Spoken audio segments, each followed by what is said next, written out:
नमस्कार दोस्तों। आज के इस हाई एनर्जी मास्टर क्लास में हम इंडियन ज्योग्राफी का ए टू जेड कवर करने वाले हैं। ये आपकी आगामी परीक्षाओं के लिए एकदम ultimate high yield crash course है। आज हम सीधे उन सॉलिड फैक्ट्स और कॉन्सेप्ट्स पर वार करेंगे जो सीधे एग्जाम में छपते हैं। तो चलिए बिना किसी देरी के शुरू करते हैं। फटाफट देखते हैं कि आज का हमारा रोड मैप क्या है। पहले हम इंडिया को ग्लोबल मैप पर लोकेट करेंगे, फिर अपनी बाउंड्रीज और पड़ोसियों को समझेंगे, उसके बाद कोस्ट लाइन्स और मैरीटाइम जोन्स का गहराई से एनालिसिस करेंगे और आखिर में मरुस्थल और आइलैंड्स पर चलेंगे। तो चलिए सीधे जंप करते हैं अपने पहले सेक्शन पर, मैप पर भारत।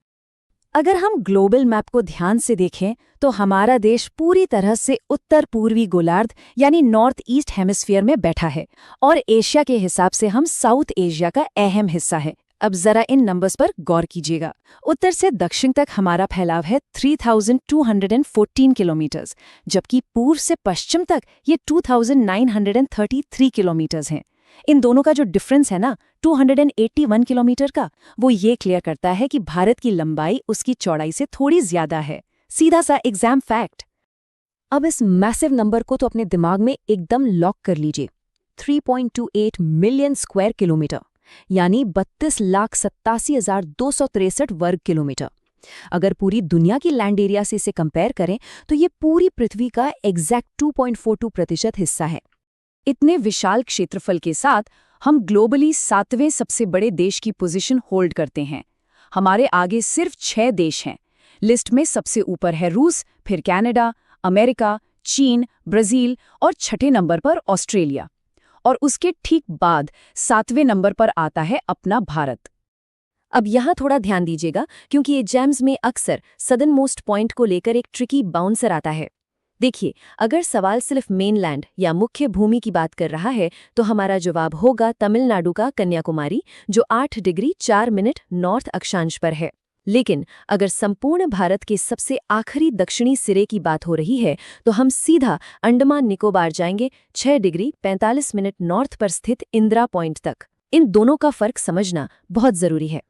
देश की सटीक सीमाओं को फिक्स करने वाले इन एक्सट्रीम ज्योग्राफिकल एंकर्स को बिल्कुल रट लीजिए। नॉर्थ में है लद्दाख का इंदिरा कोल, साउथ में ग्रेट निकोबार का वही इंदिरा पॉइंट, ईस्ट की तरफ बढ़ें तो अरुणाचल प्रदेश का किबिथु और एक्सट्रीम वेस्ट में गुजरात का गहरमोती। ये चारों पॉइंट्स एकदम हाई यील्ड डेटा हैं।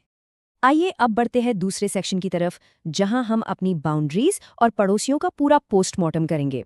हमारी टोटल लैंड बाउंड्री पूरे 15,200 किलोमीटर लंबी है, जो हमारे 7 पड़ोसी देशों को टच करती है। अक्सर स्टूडेंट्स यहाँ एक बड़ी गलती करते हैं। उन्हें लगता है कि सबसे लंबी सीमा चीन के साथ होगी, लेकिन असलियत में नंबर 1 पर है बांग्लादेश, जिसके साथ हम 4,096 किलोमीटर की लंबी सीमा साझा करते हैं। वहीं सबसे छोटी सीमा अफगानिस्तान के साथ लगती है, जो मात्र 106 किलोमीटर की है। इन सीमाओं का यूं ही कोई अचानक जन्म नहीं हुआ। इनका एक प्रॉपर हिस्टोरिकल टाइमलाइन है। 1816 की सुगौली ट्रीटी को याद रखिए, जिसने नेपाल के साथ काली नदी वाली सीमा तय की थी। फिर 1914 में आई मैकमोहन लाइन, जिसने चीन के साथ बॉर्डर डिसाइड किया। और आखिर में 1947, जब ब्रिटिश अधिकारी सर सिरिल रैडक्लिफ ने भारत और पाकिस्तान के बीच रैडक्लिफ रेखा खींच दी। ये एक तरह की सुपर इम्पोज्ड या थोपी गई सीमा थी। चलिए अब कुछ बहुत ही शानदार ज्योग्राफिकल एक्सेप्शंस देखते हैं। उत्तर प्रदेश को ही ले लीजिए। ये देश का इकलौता राज्य है जो 8 राज्यों, एक केंद्र शासित प्रदेश दिल्ली और एक देश नेपाल की बाउंड्री को टच करता है। पुदुचेरी की खासियत तो देखिए, एक अकेला यूनियन टेरिटरी है लेकिन 3 अलग अलग राज्यों में बिखरा हुआ है। पश्चिम बंगाल और गुजरात देश के इकलौते ऐसे राज्य हैं जो जमीन और समंदर दोनों से लगते हैं। और मिजोरम, वो दोनों तरफ से इंटरनेशनल बॉर्डर शेयर करता है, बांग्लादेश और म्यांमार। अब हम फोकस करेंगे अपने तीसरे सेक्शन पर, कोस्टलाइंस और मैरीटाइम जोन्स।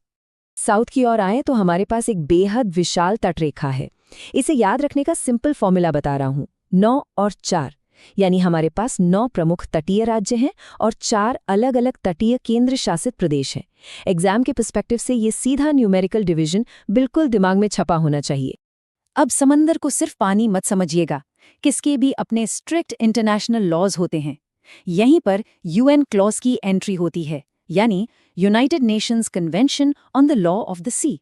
ये ढांचा लिटरली ये तय करता है कि समंदर में किस देश का कहाँ तक सॉवरन राइट है, कहाँ हम रिसर्च कर सकते हैं और कहाँ से रिसोर्सेज निकाल सकते हैं। आइए इसे बेसलाइन से बाहर की तरफ स्टेप बाय स्टेप समझते हैं। सबसे पहले 12 नॉटिकल मील तक हमारा पूरा प्रादेशिक अधिकार है, वहां हम पूरे बॉस हैं। उससे आगे 24 नॉटिकल मील तक के एरिया में हम टैक्स वसूल सकते हैं और साफ सफाई मेंटेन कर सकते हैं। और उसके भी आगे 200 नॉटिकल मील तक जाता है हमारा एक्सक्लूसिव इकोनॉमिक जोन या EEZ, जो किसी भी राष्ट्र की इकोनॉमी के लिए एक गेम चेंजर होता है। इसके बाहर शुरू होते हैं हाई सीज, जहां दुनिया के सभी देशों का बराबर हक होता है। चलिए अब चलते हैं अपने आखिरी सेक्शन पर, मरुस्थल और द्वीप समूहों। यहाँ एक ऐसी ज्योग्राफिकल सच्चाई है जो शायद आपको एकदम हैरान कर दे। हमारा जो थार का मरुस्थल है ना, एकदम सूखा और रेतीला, वो असल में एक प्राचीन समुद्र टेथिस सागर का बचा हुआ हिस्सा है। जी हाँ, इसका प्रूफ क्या है? मिट्टी में मौजूद भयंकर खारापन, सांभर जैसी खारे पानी की झीलें और रेत के नीचे दबे हुए समुद्री जीवों के जीवाश्म। एक और कमाल का फैक्ट, यही रेगिस्तान जब बाउंड्री पार करके पाकिस्तान में जाता है तो वहां के लोग इसे चोलिस्तान कहते हैं। तो सोचने वाली बात यह है